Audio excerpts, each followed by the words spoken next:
Okay, अस्सलामुअलैकुम, welcome back to my channel. आज हम लोग स्टार्ट करेंगे सेकेंड ईयर बायोलॉजी का chapter homeostasis. Okay, so in short मैं स्टार्ट करती हूँ इंट्रोडक्शन से। इंट्रोडक्शन में इधर एक टर्म यूज़ हुई है, environment. What is environment? Environment is everything that makes up our surrounding and affects our ability. Okay, तो इन्वायरमेंट में हर वो चीज़ आ जाती है जो हमारी सराउंडिंग में है, मतलब हमारे आसपास जो भी चीज़ें मौजूद हैं वो सारी हमारी सराउंडिंग में आ जाती हैं। और फिर एक और ख़ासियत लिखी हुई है एनवायरनमेंट की कि एनवायरनमेंट एक ऐसी चीज़ होती है that affects our ability. So how environment can affect our ability? कोई एनवायरनमेंट कैसे हमारी एबिलिटी को अफेक्ट कर सकता है? तो इसका आंसर ये है कि जैसे फॉर एग्ज़ाम्पल अगर आप लोग कुछ टाइम पहले की बात करें, कुछ सालों पहले की, तो हमारी इन्वायरमेंट इतनी एडवांस्ड चीज़ें हमारे इन्वायरमेंट में मौजूद नहीं थी। इतने मॉडर्न वर्ल्ड में हम लोग नहीं जी रहे थे, या जो भी लोग थे वो इतनी मॉडर्नाइज्ड उनकी इन्वायरमेंट नहीं थी। तो तब उनके काम करने का तरीक़ा, उनका जो भी उनकी सलाहियतें थी वो लिमिटेड थी। आजकल जितनी एडवांस चीज़ें आपके इन्वायरमेंट में मौजूद है, आपके काम करने की सलाहियतें उतनी ही ज़्यादा बढ़ गई हैं। फॉर एग्ज़ाम्पल मैं एक छोटी सी एग्ज़ाम्पल देती हूँ कि हमारे इन्वायरमेंट में पहले वॉशिंग मशीन नहीं हुआ करती थी, तो क्या करते थे लोग? हाथ पर कपड़े धोते थे। तब उनकी एबिलिटी कुछ और थी, तब उन्हें सारा सारा दिन लग जाता था, थकान अलग। बट आज के ज़माने में वॉशिंग मशीन है, इवन स्पिनर भी है जिसके अंदर कपड़े सूख भी जाते हैं। तो आप लोग ये देखें, अब इंसान के कपड़े धोने की एबिलिटी कुछ और है, ज़्यादा से ज़्यादा 1 घंटा और बस कपड़े धुल गए, उसी में फिर वो सूख भी जाते हैं और इंसान को थकान वगैरह भी कुछ नहीं होती। इसी तरीके से पहले हमारे पास कुछ चीज़ों के लिए बहुत सारी फैसिलिटीज़ नहीं थी, और आज बहुत सारी फैसिलिटीज़ बहुत सारी चीज़ों में हमारे पास मौजूद हैं। तो हमारी इन्वायरमेंट जितनी अच्छी होगी, फॉर एग्ज़ाम्पल अगर आप किसी गांव देहात की बात करें तो वहाँ पर कुछ चीज़ें मौजूद नहीं हैं, और लेकिन वहाँ पर कुछ अच्छी चीज़ें भी हैं। फॉर एग्ज़ाम्पल वहाँ पर खेत वगैरह, हवा साफ़ होती है, खेत होते हैं, बहुत अच्छा इन्वायरमेंट मौजूद होता है, आसपास का माहौल बहुत अच्छा इन्वायरमेंट होता है। तो उधर के लोगों की ज़िंदगी ज़्यादा अच्छी है बनिस्बत हमारे। बट अगर देखा जाए, हमारे पास कुछ फैसिलिटीज़ हैं जिनकी वजह से उन्हें काम करने में परेशानी होती है, हमारे काम आसानी से हो जाते हैं। लेकिन हमारे यहाँ शहरों में पोल्यूशन बहुत ज़्यादा है, आलूदगी बहुत ज़्यादा है, जिसकी वजह से बीमारियां बहुत ज़्यादा होती हैं। जबकि गांव में चले जाओ तो वहाँ पर एनवायरनमेंट की वजह से, खेत वगैरह होने की वजह से, हवा के साफ़ होने की वजह से, फ्रेश एयर होने की वजह से लोगों की सेहत बहुत अच्छी होती है। तो हमारी एनवायरनमेंट हमारी लाइफ स्टाइल को एकदम से चेंज कर देती है। हमारी एबिलिटीज़ के ऊपर हमारी एबिलिटीज़ हमारे एनवायरनमेंट के ऊपर काफ़ी हद तक के डिपेंड करती हैं। आई होप सो कि आप लोगों को ये वाली बात का आइडिया हो गया हो। उसके बाद एनवायरनमेंट की 2 टाइप्स बताएंगे, एक होती है हमारी एक्सटर्नल एनवायरनमेंट और एक होती है हमारी इंटरनल एनवायरनमेंट। एक्सटर्नल एनवायरनमेंट, जैसे मैं एक ऑर्गेनिज्म हूँ, मैं एक जानदार हूँ, ऑर्गेनिज्म हूँ, ठीक है। मेरे आसपास की, मेरे बाहर की, मेरी बॉडी से बाहर की जितनी भी चीज़ें मेरे अराउंड हैं वो सारी एक्सटर्नल एनवायरनमेंट में इंक्लूड होंगी। बट इंटरनल एनवायरनमेंट क्या होगी? जो किसी भी ऑर्गेनिज्म के बॉडी के अंदर की एनवायरनमेंट होगी वो इंटरनल एनवायरनमेंट होगी। एक्सटर्नल एनवायरनमेंट तो आप सब ने सुना होगा, हमारे बाहर, हमारे आसपास जो कुछ भी मौजूद है वो सब कुछ एक्सटर्नल एनवायरनमेंट में आता है। लेकिन इंटरनल एनवायरनमेंट में भी कुछ लोगों ने पहली दफ़ा सुना हो। तो देखिए, all living organisms must regulate their internal environment to continue their life processes and ultimately to survive. इस चैप्टर में हम बेसिकली इंटरनल एनवायरनमेंट की ही बात करेंगे। इंटरनली हमारी बॉडी में जो कुछ भी हो रहा है हम उसकी बात करेंगे। तो तमाम ऑर्गेनिजम्स को, लिविंग ऑर्गेनिजम्स को अपने इंटरनल एनवायरनमेंट को रेगुलेट करना चाहिए, कंट्रोल करके एक मैनेज करके रखना चाहिए to continue their life processes, ताकि उनके लाइफ प्रोसेसेस ईजिली कंटिन्यू हो सकें, उनकी लाइफ के फंक्शंस, उनकी बॉडी के फंक्शंस ईजिली परफॉर्म हो सकें और वो सर्वाइव कर सकें। क्योंकि जितने अच्छे बॉडी के फंक्शंस होंगे उतना लॉन्ग कोई सर्वाइव कर पाएगा, उतना इजीली कोई सर्वाइव कर पाएगा। द टर्म होम्योस्टेसिस में coined by physiologist Walter Cannon in 1932 in his famous book Wisdom of the Body. कह रहे हैं ये जो टर्म होम्योस्टेसिस, जो इस चैप्टर का नाम है, ये जो टर्म है, ये जो टर्मिनोलॉजी है होम्योस्टेसिस, के पहली दफ़ा एक फिजियोलॉजिस्ट वॉल्टर कैनन ने 1932 में अपनी famous book Wisdom of the body में इस टर्म का जिक्र किया था। ये जो टर्म है ये ग्रीक रूट से, मतलब ये ग्रीक वर्ड से निकली हुई है, ठीक है। मीनिंग सिमिलर, जिसका मतलब क्या है, ये ग्रीक लैंग्वेज में जिस वर्ड से निकली है ये टर्म, उस वर्ड का मतलब है सिमिलर या स्टेट ऑफ स्टेबिलिटी, ठीक है। जिसका क्या मतलब है, सिमिलर मतलब है कि सेम दिखने वाली चीज़ें, या state of stability. State of stability, state किसे कहते हैं हम, हालत, ठीक है। स्टेट ऑफ स्टेबिलिटी मतलब कोई चीज़ स्टेबल है, कोई चीज़ बिल्कुल ठीक है। हम कहते हैं अगर कोई बीमार होता है, फॉर एग्जांपल कोई बीमार है, हॉस्पिटल में एडमिट हुआ हुआ है, ठीक है। अब कोई हॉस्पिटल में एडमिट हुआ हुआ है तो डॉक्टर 2-3 दिन के बाद जब उसकी तबीयत कुछ बेहतर हो जाएगी, वो घर जाने के काबिल हो जाएगा, तो डॉक्टर क्या कहेंगे कि आप इन्हें लेकर जा सकते हैं, अब ये स्टेबल है, अब इनकी कंडीशन स्टेबल है, अब इनकी हेल्थ स्टेबल है, यानी कि अब वो इंसान ठीक है, बेहतर है, उसकी सेहत अच्छी है, ठीक है। तो स्टेबिलिटी उस सेंस में यहाँ पर है। In this unit we will study, हम इस यूनिट में, हम इस चैप्टर में होम्योस्टेसिस का मैकेनिज्म पढ़ेंगे। होम्योस्टेसिस क्या है वो पढ़ेंगे, उसका मैकेनिज्म पढ़ेंगे। अभी भी होम्योस्टेसिस की कंप्लीट डेफिनेशन इसमें नहीं है, ठीक है। हम लोग अभी देखें नीचे होम्योस्टेसिस है वो अभी बस हम लोग करते हैं। इसमें हम लोग मैकेनिज्म, फीडबैक मैकेनिज्म का कॉन्सेप्ट पढ़ेंगे, एलिमेंट्स ऑफ होम्योस्टेसिस पढ़ेंगे, osmo regulation, excretion, thermo regulation, disorders of urinary tract and management in human, ठीक है। ये सारी चीज़ें हम इस चैप्टर में पढ़ेंगे। तो जब ये सारी चीज़ें लाइन बाय लाइन आएंगी तो साथ के साथ मैं आप लोगों को पढ़ाती हूँ। So first, homeostasis. What is homeostasis?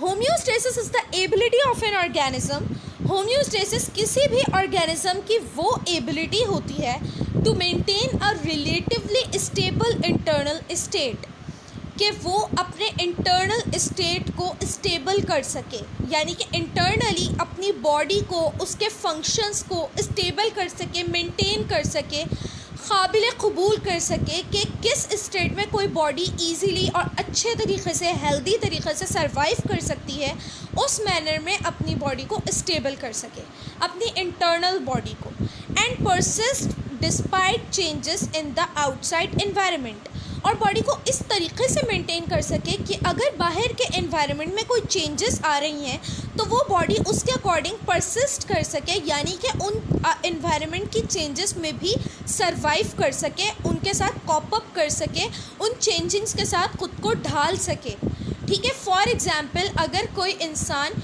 बहुत ज़्यादा ठंडे इलाके में चला गया है तो होम्योस्टेसिस वो एबिलिटी है किसी भी ऑर्गेनिज्म की। होम्योस्टेसिस ही उस इंसान की वो सलाहियत है जिसके ज़रिए वो अपनी अंदरूनी बॉडी को इस काबिल बनाएगा कि वो उस इन्वायरमेंट में जो उसके चेंज आए हैं एकदम से, वो जो गर्मी से इतनी ठंडी जगह पर एकदम से चला गया है, वो उस ठंडे इन्वायरमेंट में, उस इन्वायरमेंट के चेंज में भी ख़ुद को ज़िंदा रख सके। वो काबिलियत होम्योस्टेसिस कहलाती है। फॉर एग्ज़ाम्पल अगर किसी को कोई, जैसे फॉर एग्ज़ाम्पल बहुत ज़्यादा गर्मी है तो भी तो हम सर्वाइव काफ़ी हद तक के हमारी बॉडी ख़ुद को इस काबिल बनाती है कि वो उस कंडीशन में भी सर्वाइव कर सके। जब कंडीशन बिल्कुल लिमिट से बाहर चली जाती है तब इंसान को प्रॉब्लम्स भी होती हैं, ठीक है। और उसके बाद काफ़ी तो जगहों पर ऐसा भी होता है कि जब बहुत ज़्यादा गर्मी होती है तो इंसान की डेथ भी हो जाया करती है। वहाँ बहुत सारे लोगों की डेथ हो जाती है क्योंकि नहीं उनसे बर्दाश्त हो पाता, लेकिन तब भी काफ़ी हद तक के एक इंसान की बॉडी अपने आप को परसिस्ट करती है इन्वायरमेंटल चेंज के अकॉर्डिंग। फॉर एग्ज़ाम्पल अगर आसपास बारिश बहुत ज़्यादा हो जाए या किसी वायरस ने आसपास अटैक किया हुआ है तो हमारी बॉडी की काबिलियत ही होम्योस्टेसिस है, वो सलाहियत जिसके अकॉर्डिंग हमारी बॉडी अपने आप को इन्वायरमेंट में जो चेंज आया है उस चेंज के ख़िलाफ़ लड़ झगड़ कर अपने आप को मेनटेन करने की कोशिश करे, अपने आप को काबिल रख, अपने आप को ज़िंदा रखने की कोशिश करे। Okay, so there are 3 components of homeostasis. इसके 3 पार्ट्स होते हैं, osmoregulation, excretion, thermoregulation. Okay, so first what is osmoregulation? Osmoregulation is the maintenance of water and dissolved solutes in nearly constant state. Osmoregulation क्या है? अगर मैं आपको in simple इसके बारे में बताऊं तो रेगुलेशन का मतलब कंट्रोल करके रखना, और ऑस्मो रेगुलेशन जो हमारी बॉडी में सॉल्यूट्स हैं वाटर में डिज़ोल्व हुए, यानी कि हमारी बॉडी में जितने भी नमकियात हैं, जितने भी मिनरल्स हैं, सोडियम, क्लोराइन, पोटेशियम, कैल्शियम, ये जितने भी नमकियात हमारी बॉडी के फ्लूइड में, वाटर में एब्जॉर्ब हुए में, डिज़ोल्व हुए में, उनके उनके अमाउंट को मेंटेन करके रखना, कांस्टेंट स्टेट में रखना। यानी कि ऐसा ना हो कि अभी मेरी बॉडी के नमकियात बहुत ज़्यादा कम है, थोड़ी देर के बाद बहुत ज़्यादा हो जाए, ठीक है, या अभी बहुत ज़्यादा है, थोड़ी देर के बाद एकदम से बहुत कम हो जाए। बॉडी के जो हमारे जो फ्लूइड है, हमारा जो फ्लूइड वाटर है हमारी बॉडी के अंदर 75% ऑलमोस्ट हमारी बॉडी में वाटर होता है। तो उस वाटर में हमारे मिनरल्स के, सॉल्यूट्स के कंटेंट को कांस्टेंट स्टेबल करके रखना, कांस्टेंट स्टेट में रखना, यानी कि सेम स्टेट में रखना। वो अगर बार बार ऊपर नीचे होंगे, बहुत ज़्यादा हो जाए या बहुत कम हो जाए, तो हमें प्रॉब्लम फेस करनी पड़ेगी, हम बीमार हो जाएंगे। तो हमारी बॉडी के नमकियात को, नमकियात के अमाउंट को हमारी बॉडी के लिक्विड में कांस्टेंट स्टेट में रखना ऑस्मो रेगुलेशन कहलाता है, ठीक है। और ऑस्मो रेगुलेशन होम्योस्टेसिस का एक इम्पॉर्टेंट पार्ट है। क्यों? क्योंकि होम्योस्टेसिस में भी हम अपनी इंटरनल एनवायरनमेंट को, हमारी बॉडी को, इंटरनल बॉडी को, उसके इंटरनल फंक्शंस को मेंटेन करके रखते हैं, ठीक है। तो osmoregulation is the main part of homeostasis. Second one, excretion. What is excretion? Removal of metabolic waste from body, specially nitrogenous waste. हमारी बॉडी में जितने भी मेटाबॉलिक वेस्ट हैं, मेटाबॉलिक वेस्ट का मतलब जब हमारी बॉडी में फंक्शंस परफॉर्म हो जाते हैं, मेटाबॉलिज्म हो जाती है। फॉर एग्जांपल, मैंने खाना खाया, सबसे पहले तो वो क्या हुआ? इंजेस्ट हुआ। इंजेस्ट होने के बाद वो मेरी बॉडी में आया, ठीक है। आने के बाद उसके ऊपर डाइजेशन का प्रोसेस स्टार्ट हुआ। डाइजेशन के प्रोसेस के बाद क्या हुआ? डाइजेशन के प्रोसेस के बाद उसकी एब्जॉर्प्शन हुई। ठीक है, जब वो डाइजेस्ट हो गया छोटे छोटे टुकड़ों में, जब वो ब्रेक हो गया, फिर उसके बाद वो मेरे ब्लड में एब्जॉर्ब हो जाएगा। फिर उससे जहाँ पर उसे जाकर स्टोर होना है वो स्टोर हो जाएगा। फिर जो चीज़ डाइजेस्ट नहीं हो सकी, जो मेरा एक्स्ट्रा वेस्ट प्रोडक्ट है, जो एब्जॉर्ब होने के बाद, डाइजेस्ट होने के बाद, एब्जॉर्ब होने के बाद, ये पूरा जो इंजेस्ट किया है मैंने, डाइजेस्ट किया है, एब्जॉर्ब किया है, एसिमिलेशन हुई, ये सारे डाइजेशन के इंपॉर्टेंट पार्ट्स हैं। मैं आपको सिर्फ यहाँ पर एग्जांपल दे रही हूँ, तो मैं ऊपर से बता रही हूँ कि मेटाबॉलिज्म क्या है, ठीक है। तो ये जो सारे प्रोसेसेस हुए खाना खाने के बाद, खाना खाने के साथ क्या हुआ है, वो मेरी बॉडी में नीचे तक आया, ईसोफेगस से स्टमक तक आया, वहाँ पर उसके ऊपर डाइजेशन शुरू हुई वहाँ से। फिर उसके बाद डाइजेशन होने के बाद उसकी एब्जॉर्प्शन हुई। एब्जॉर्प्शन होने के बाद जहाँ पर उसने स्टोर होना था वहाँ पर वो स्टोर हुआ है। जहाँ पर उसकी एनर्जी की रिक्वायरमेंट थी वहाँ पर उसने एनर्जी भी दी है, ठीक है। तो ये सारा प्रोसेस जो है, ये सारा प्रोसेस क्या है? मेटाबॉलिज्म है, ठीक है। मेटाबॉलिज्म की कोई चीज़ जब हमारी बॉडी में आई तो उसके ऊपर जो जो फंक्शंस परफॉर्म हुए वो सारे फंक्शंस मेटाबॉलिज्म कहलाते हैं। अब लास्ट फंक्शन क्या होगा? एक्सक्रीशन। डाइजेशन के बाद जो कुछ भी वेस्ट प्रोडक्ट बच गया है वो मेटाबॉलिक वेस्ट कहलाएगा। मेटाबॉलिक वेस्ट क्यों कहलाएगा? क्योंकि उस खाना खाने के बाद उसके ऊपर मेटाबॉलिक फंक्शंस हुए, उसके ऊपर एक्सक्रीशन हुई है, एब्जॉर्प्शन हुई है, एसिमिलेशन हुई है, डिफरेंट मेटाबॉलिक फंक्शंस हुए।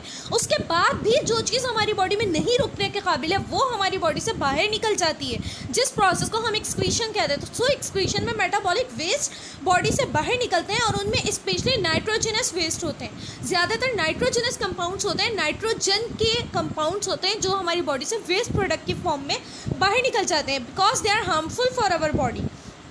देन ऑस्मो रेगुलेशन हो गया। ऑस्मो रेगुलेशन किस तरीके से होम्योस्टेसिस का पार्ट था मैंने बता दिया।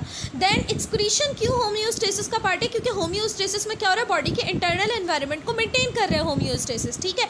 अब इंटरनल एनवायरनमेंट मेंटेन तभी होगी ना जब वेस्ट प्रोडक्ट्स भी बाहर निकल जाए। अगर वेस्ट प्रोडक्ट बॉडी के अंदर जमा होना शुरू हो जाएंगे तो हम तो कहीं के नहीं रहेंगे, ठीक है। हमारी बॉडी से एक्स्ट्रा और वेस्ट प्रोडक्ट्स का, हमारे लिए जो हार्मफुल प्रोडक्ट्स हैं उनका बाहर निकलना बहुत ज़्यादा ज़रूरी है। जब वो बाहर निकलेंगे और इंपॉर्टेंट प्रोडक्ट्स बॉडी के अंदर आएंगे तभी तो हमारी बॉडी का इंटरनल एनवायरनमेंट हेल्दी रहेगा। और इतना हेल्दी रहेगा, हमारा इम्यून सिस्टम हेल्दी रहेगा, इतना हेल्दी रहेगा कि अगर बाहर की कोई एनवायरमेंटल चेंजेस आती भी हैं तो हमारी बॉडी उसमें भी खुद को परसिस्ट कर सके। ओके, देन हमारे पास लास्ट टर्म है होम्योस्टेसिस की थर्मोरेगुलेशन। What is thermoregulation?